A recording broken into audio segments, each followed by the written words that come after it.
સુરતમાં બિલ્ડિંગની આસપાસ મેટ્રોની કામગીરીથી ફ્લેટ જર્જરિત છે। મેટ્રોની ટનલની કામગીરી દરમિયાન ફ્લેટ જર્જરિત, 3 બિલ્ડિંગ નીચે ટેકા મૂકવાની કામગીરી કરવામાં આવી છે। ટીબીએમના વાઇબ્રેશનથી રહેણાંક બિલ્ડિંગોને અસર થઈ રહી છે। તંત્રને બિલ્ડિંગ નીચે ટેકા મારવાની ફરજ પડી છે। તો આપ જુઓ, મેટ્રોની ટનલનું જે કામ ચાલી રહ્યું છે તેનાથી આસપાસના જે ફ્લેટો છે તે જર્જરિત થઈ રહ્યા છે। વાઇબ્રેશનની કામગીરીથી ફ્લેટો જર્જરિત થતા રહીશોને પણ તકલીફ પડી રહી છે।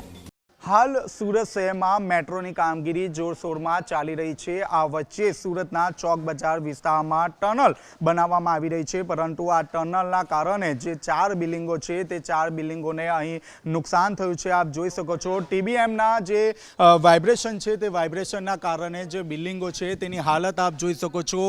4 બિલ્ડિંગો જે છે તેમાં આ રીતે જે તિરાડ છે તે તિરાડ પડી ગઈ છે, જેને કારણે જે સ્થાનિક લોકો છે તે સ્થાનિક લોકોમાં ભયનો માહોલ છવાઈ ગયો હતો। તાત્કાલિક ધોરણે જે મેટ્રોના જે અધિકારીઓ છે તે દોડતા થયા હતા અને તાત્કાલિકપણે જે આખી જે બિલ્ડિંગ છે તે બિલ્ડિંગ ખાલી કરાવવાની નોબત આવી છે। આપ જોઈ શકો છો, હાલમાં લોખંડના જે ટેકા છે તે ટેકા લગાવવાની કામગીરી હાથ ધરવામાં આવી રહી છે। હાલ અગાઉની વાત કરીએ તો અગાઉ પણ સુરતના ચોક બજાર વિસ્તારમાં 2 બિલ્ડિંગોમાં વાઇબ્રેશનના કારણે 10 થી 15 ફૂટ જેટલો જે ભૂવો છે તે ભૂવો પડી ગયો હતો અને ત્યારબાદ આપ જોઈ શકો છો 4 બિલ્ડિંગ જે છે તે તાત્કાલિક ધોરણે ખાલી કરાવવામાં આવી રહી છે।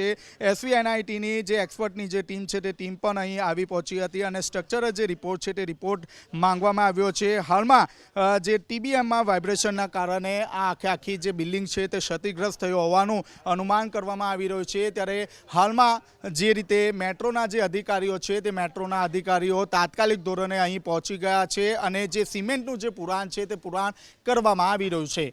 કેમેરામેન વિજય બેસાણા સાથે ચેતન પટેલ, ઝી મીડિયા, સુરત।